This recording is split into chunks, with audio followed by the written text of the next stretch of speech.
Hello, y'all. So we are back with the season 6, episode 9 of the Circle New York. I'm a little bit tired because it's towards the end of the night. It's about to go on 11 o'clock at night. I got to get ready for work tomorrow, and I got to get ready to head to the car lot tomorrow. See, now what had happened was, let me give y'all a brief 2-minute update on me, and then we get into the review on why I've been late and everything. So since we started, the circle, I have since moved out of my last apartment. I went to a hotel for 3 weeks, and then I've been here now since September. Now, I went to a job that I did not think I would ever be at, a pork processing plant where I was going to be there for 3 months. 3 months turned into 6 months, and now on the 8th, we will be celebrating 7 months because I done got comfortable here. It's not as drastic as what I thought it was going to be. I now got a very easy job. You go to my business channel, I talk about what I do in all the detail. So it's no longer, doing all the different things that I used to do before. Never had to be on the line. I never had to cut or anything. I do some cutting now, but I do it with shears. I don't do it with the wizard knife. So if y'all want to know more about that, how does a trans girl maneuver through a pork processing plant, because there's a lot of politics that go along with that. The bathrooms and, flirtations and all the different things, the power dynamics, supervisors, conflicts of interest. Honey, I talk about it all over on the business channel. So if y'all want to know about that drama in regards to a girl's personal life, go to Diva's Wine Business. But yeah, that's what's been having me preoccupied. And I got an advertisement offer today for Kia, which I was not looking into Kia, but then I keep thinking like, oh, car lots sell more than just their own brand of cars. So they gave me a voucher where it's supposed to be zero down.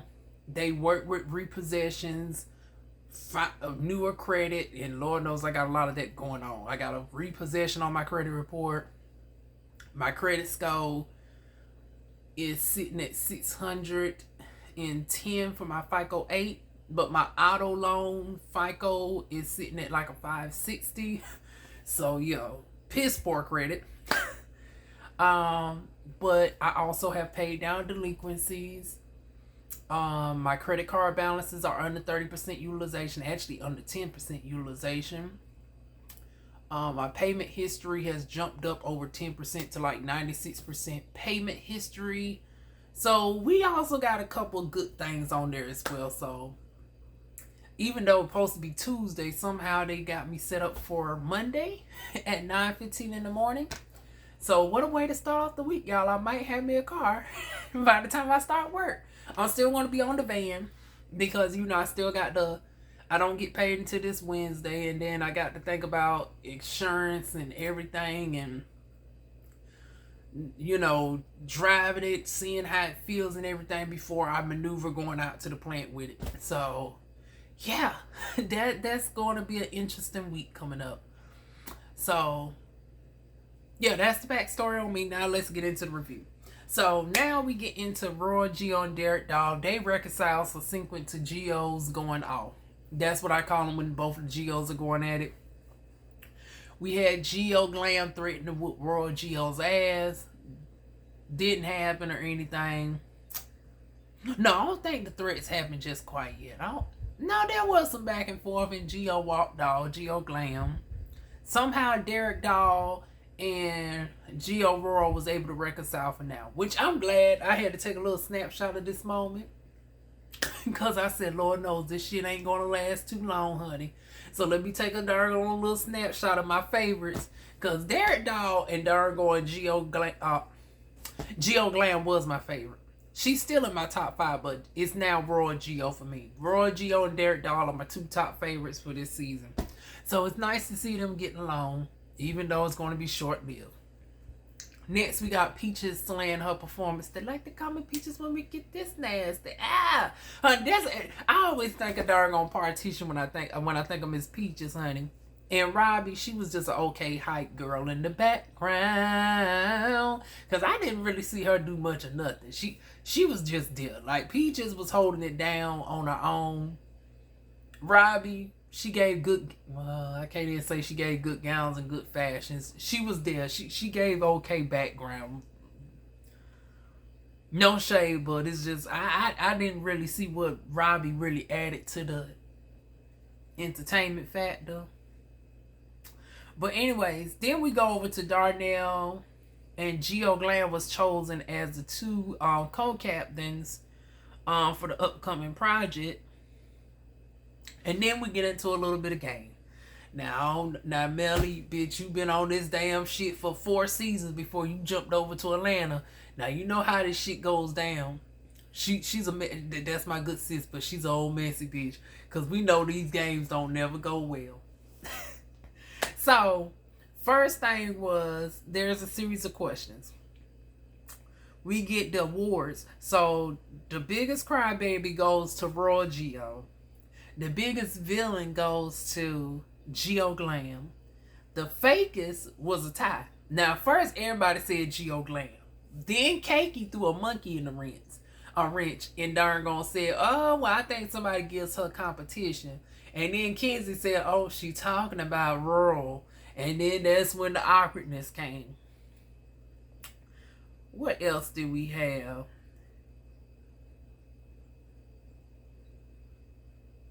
Most likely to put hands on people was darn on Derek Dog.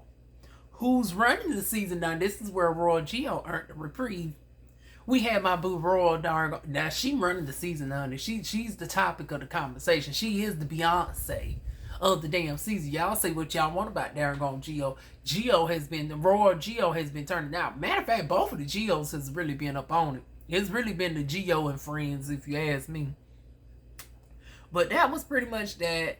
Then we got only half the cast made it to the event. So like I said, there was 2 teams. There was Darnell and then there was Geo Glam. Geo Glam was the only person that showed up from her team. Followed by who else came from her team? Brandon. And then Geo had to leave halfway through. I was like, damn.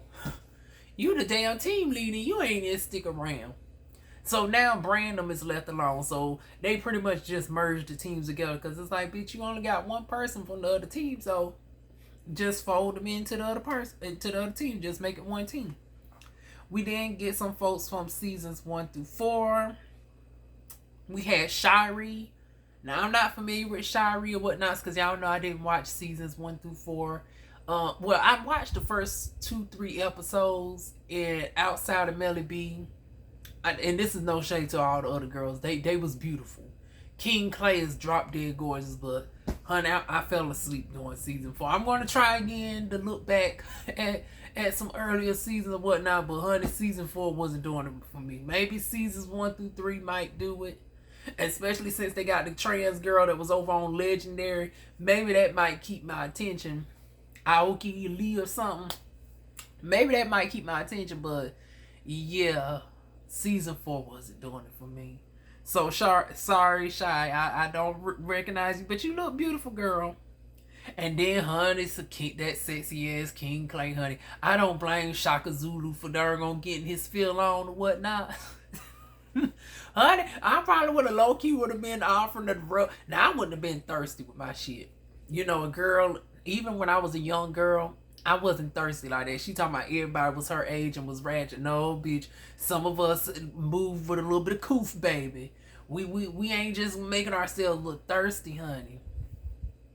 But bitch, I would low-key would have been darn offering to, you know, oil them down. See, now I'm a darn esthetician, so I would have been able to, you know, I would have been able to use my professional expertise. Matter of fact, this shit was not planned. I just happened to have this shirt on, but I put the in spa baby.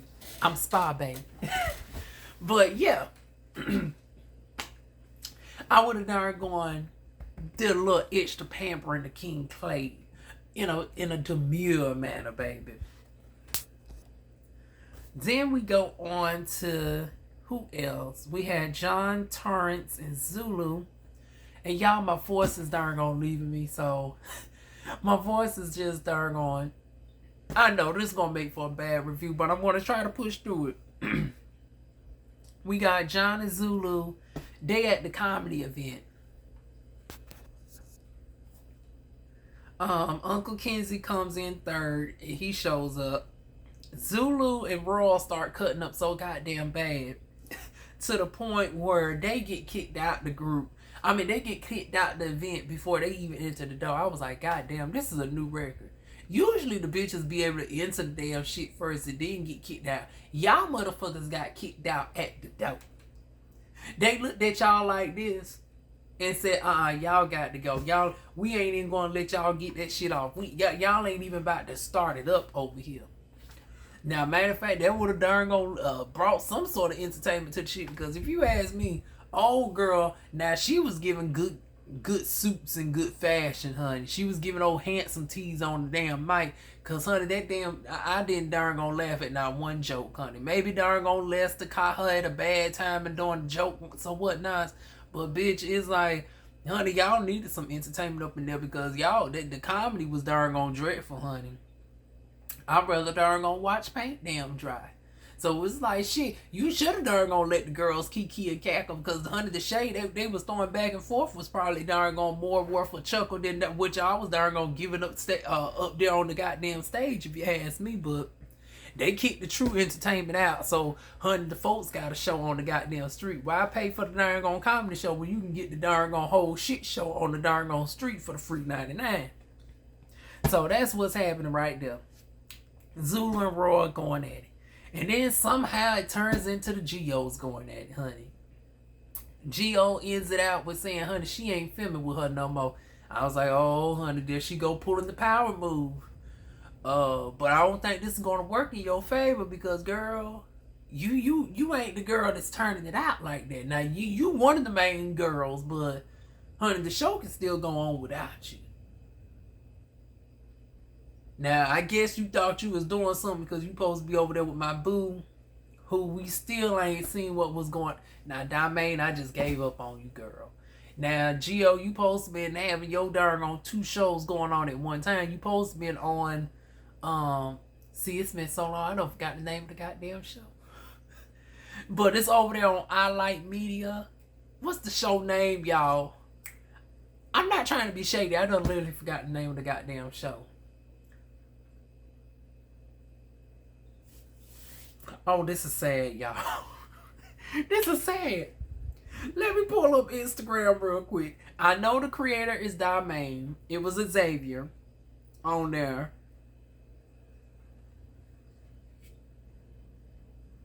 The Heights, that's what it was called. Lord knows, y'all, I literally forgot the name of the damn show. But Geo at the time was filming for The Heights while also doing New York, but unfortunately The Heights season 2 never got up off the ground. So yeah, Geo, you better darn on try to make nice with the darn on queen of this one, your other Geo counterpart, and call it a damn day. It was funny that you was talking about you were gonna slap bitches on sight. Honey, darn on other girl done took off her darn on faux fur and was ready to darn gonna get with it, honey. She kept following you around or whatnot. See, you ain't do not a damn thing, honey. You was darn gonna sell it as old girl say off of Chasing Atlanta. You was selling goddamn wolf tickets, bitch. You was doing all that hooting and hollering, and then when it comes time to bite and scratch, bitch, you was hot telling it, talking about I'm wearing mauve. Bitch, you ain't goddamn Dynasty. You ain't like you was wearing some goddamn haute couture type shit talking about I'm wearing mauve as if you can't darn gonna get dirty. Bitch, you got that shit straight from goddamn Shein, honey, for darn on $15.99. Girl, if you was really about that life, bitch, you would have darn gone nucked if you booked on goddamn site. You didn't want it, so you sashayed your cute ass down the darn on way. But my darn on boo wasn't darn gonna let you up on it. She was darn on pettywop.com that day as per usual, and she followed you all throughout that goddamn from one side of the street to the next. And you still didn't do not a goddamn thing. So Geo Glam, you take the darn on 0. You take the darn on L for that shit, boo. And that's pretty much my review of this in a nutshell. The commercials was all right. I mean, it was okay. Honey, I'm like, oh boy, honey. I'm like King. The shit wasn't my vibe, honey. And it's like, yeah, it was giving dated 70s teas to me. Now, granted, some of the girls come from that time, you know. Shout out Uncle Kenzie, shout out to Auntie Darnell or whatnot. But honey, for the 90s babies old up, honey, the shit just lost me. But it was cute. But anyways, that's my thoughts on season 6, episode 9. It looked like they're on season 10. I mean, damn, not season 10. I don't think we're gonna make it to season 10. But when episode 10 comes out, that's where it looks like the assignment's going to come in. This was an alright episode, but honey, season 10, why I keep saying season 10? It's time for me to go to sleep. Episode 10 is look like where the shit's really going to pop off. So, y'all, damn, I can't even come up with words, but yeah, y'all enjoy this little quick mini review right now, because we'll be back to probably 30-40 minutes with the next episode. But y'all know what to do. Feel free to like, comment, share, subscribe. I'm going to go ahead and call it a night and get ready for my hectic week starting tomorrow, and praying for darn good news. Good night, y'all.